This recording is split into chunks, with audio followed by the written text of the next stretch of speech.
অনেক দিন ধরেই আমার হাঁটতে যেতে ইচ্ছা করছিল। মনে হচ্ছিল একদম ভোরবেলা আমি হাঁটবো।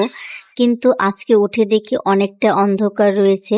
সেজন্য আমি আবার বিছানায় এসে শুয়ে পড়ি আর ঘুমাই যাই। আর ফুলগুলো কি সুন্দরভাবে ফুটেছিল, অন্যদিন তোমাদেরকে সুন্দরভাবে দেখাবো।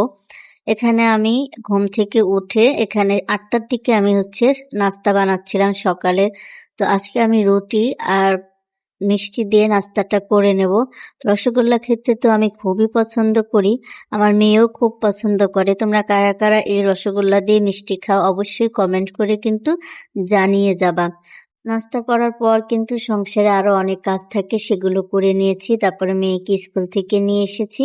আর এখানে আমি দুপুরে রান্নাবান্না করার জন্য আবার চলেও এসেছি। আসলে আমার আজকে একদমই শরীরটা ভালো ছিল না, যার জন্য ওই চুলার উপর গিয়ে রান্না করতে একদমই বিরক্ত লাগছিল। কারণ চুলার উপরে রান্নাটা তাড়াতাড়ি হলেও ওখানে কিন্তু আমাকে এক্সট্রা এক সময় দরকার হয়।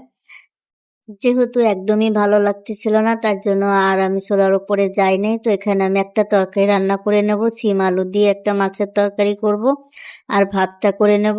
কালকের একটু তরকারি আছে, সেই তরকারি দিয়ে আজকে হয়ে যাবে। তো এখানে আমি সুন্দর করে মশলার সাথে এগুলো কষিয়ে নিচ্ছি।